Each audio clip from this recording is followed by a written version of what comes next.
Hi, my name is Davis with the Tooth Bank, and today we'll be talking about the maxillary central incisors, teeth numbers 8 and 9. These teeth are located in the midline of the smile on the maxillary arch, and they typically erupt between ages 6 and 8. Now let's take a closer look from the facial view for some more details about these teeth. Now from the facial view of tooth number 8, the overall shape is a rounded trapezoidal, as you can see. And the mesial incisal edge right here is more square than the distal incisal edge, which typically is rounder. Also, it is the only anterior tooth that is wider mesial distally than facial lingually. Facial lingually, mesial distally.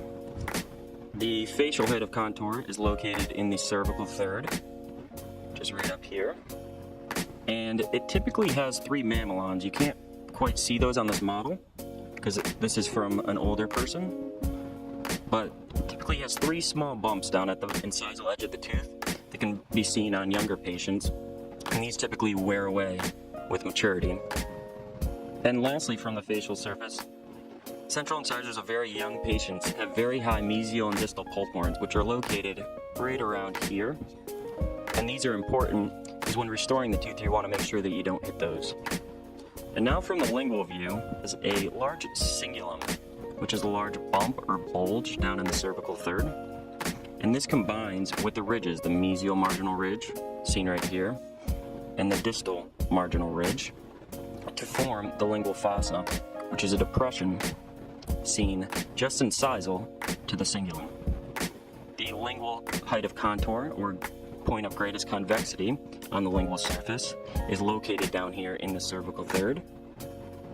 And incisors can be termed shovel-shaped when they have very prominent marginal ridges and cingulums, forming a very deep fossa, creating the look of a shovel.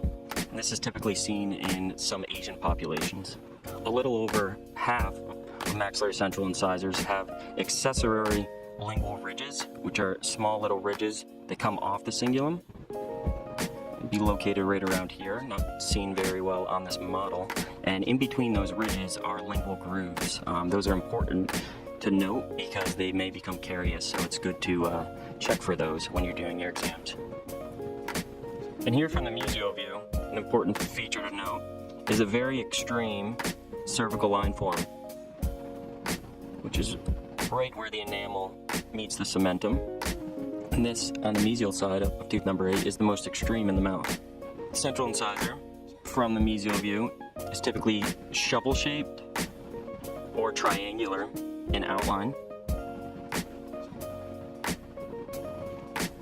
And on the facial surface from the mesial view, the incisal 2/3 are typically pretty flat. So that's important when restoring. And the incisal edge, which is often best seen from a proximal view, is about 1.5 to 2 millimeters thick.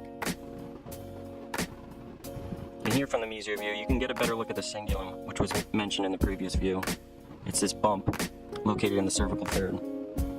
Also, the height of contours also can be seen a little better. That would be right about here in the cervical third on the facial, and right about here in the cervical third on the lingual.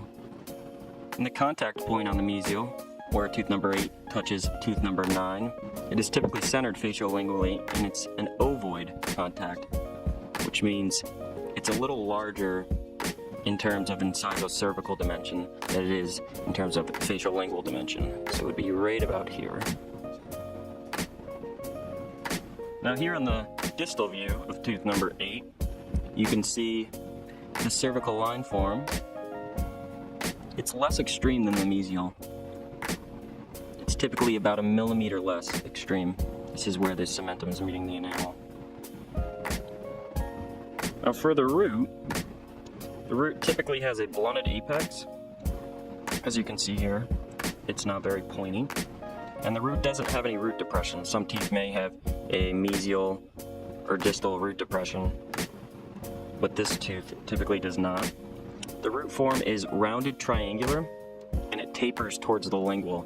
If you take a cross section of this with the lingual on this side and the facial on this side, it's going to form a triangle, but a rounded triangle.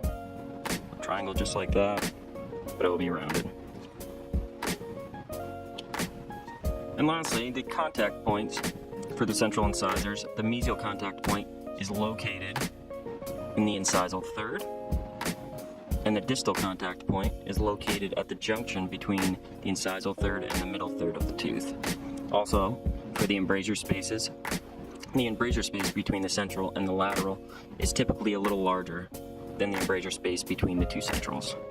That's important when restoring a tooth to have that proper form. You can see how important the two front teeth are. Thanks for watching, everyone. If you have any questions or comments, please put them in the comment section below. See you next time.